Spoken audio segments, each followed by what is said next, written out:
Bonjour, dans cette vidéo, on va voir la deuxième partie des bryophytes. Donc, c'est la suite de la vidéo précédente. Donc, on a vu que les organes de reproduction, qui sont l'archégone et l'entérédie, se trouvent sur le gamétophyte. Les archégones et les entérédies, on a dit qu'on peut les trouver sur le même individu, ou on peut les trouver sur deux individus différents. Donc, l'entérédie, c'est le gamétange mâle.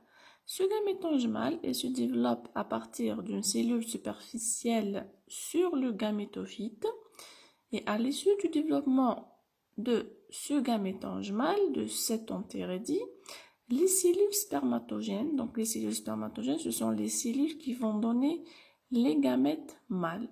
Ces cellules-là sont enfermées dans une enveloppe mucilagineuse qui est hydrophile et à maturité, quand l'entérédie, le gamétange mâle arrive à maturité, il va s'éclater et il va libérer les gamètes mâles qui sont des entérozoïdes qui sont biflagellés. Ça veut dire qu'ils possèdent deux flagelles et qui ont une forme spiralée et qui nagent activement dans la pellicule d'eau qui recouvre la bryophyte. Ça, en ce qui concerne le gamétange mâle qui est l'entérédie.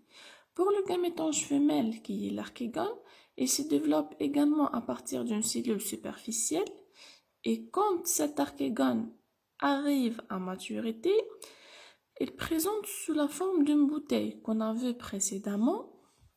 Il est composé d'un ventre, et à l'intérieur de ce ventre-là, on trouve l'oosphère qui est le gamète femelle et ce ventre-là, il est surmonté d'un col présentant un. Donc ici, vous avez le ventre. À l'intérieur, on trouve l'oosphère qui est le gamète femelle. On trouve le col et au milieu, on trouve le canal. Et ce canal-là, il est rempli de mucilage pour faciliter le passage du gamète mâle, donc les entérozoïdes. Les organes de reproduction, les archégones et les entérédies, se développent entre les paraphyses, au sommet des tiges, à l'intérieur d'un involucre des feuilles. Donc vous avez ici la tige feuillée, qui est le gamétophyte.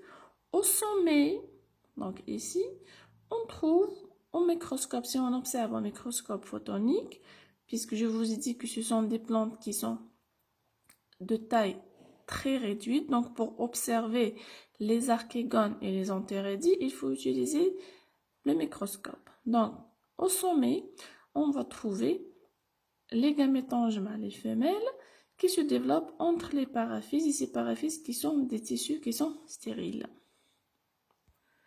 Maintenant, on va voir la reproduction chez les bryophytes. Donc, comme j'ai dit auparavant, que l'élément de dissémination chez les bryophytes, c'est une spore.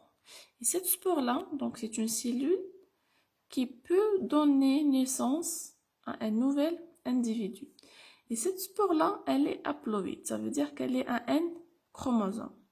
Donc, cette spore ou cette cellule haploïde, quand elle va germer, elle va donner un individu qui correspond à une plante feuillée. Et cette plante feuillée, puisqu'elle est issue d'une spore haploïde, donc automatiquement, elle va être aussi haploïde, donc à un chromosome.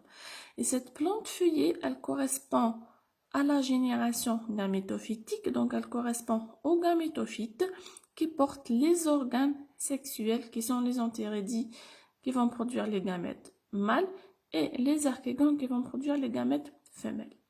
Une fois les gamètes mâles et femelles sont produits, donc il va y avoir une fécondation et le résultat de cette fécondation, c'est la formation d'un zygote et ce zygote-là va se développer pour former un sporophyte qui est à deux N chromosomes.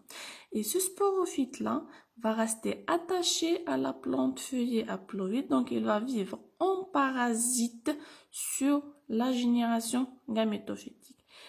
Donc, cette génération sporophytique, on l'appelle le sporogone, elle représente le stade sporophytique, donc elle assure la formation de spores haploïdes par méiose, et à la fin de la méiose, ces spores-là, elles vont être libérées pour refaire le cycle, ou pour reprendre le cycle. Donc les végétaux de ce type-là, le sporophyte, il va vivre en parasite sur le gamétophyte, et ces végétaux-là, donc, ils possèdent deux générations qui sont séparées et alternées, qui sont le gamétophyte et le sporophyte. Donc, la reproduction chez les bryophytes, on peut trouver une reproduction sexuée et on peut trouver une reproduction asexuée. La reproduction sexuée, donc, ça nécessite obligatoirement la fécondation et la présence de gamètes. Et cette reproduction sexuée, puisque ce sont des cryptogames, donc il n'y a pas de fleurs, donc on ne peut pas voir les organes de reproduction. Et c'est une fécondation qui est encore aquatique et les gamètes mâles sont des gamètes qui sont nageurs.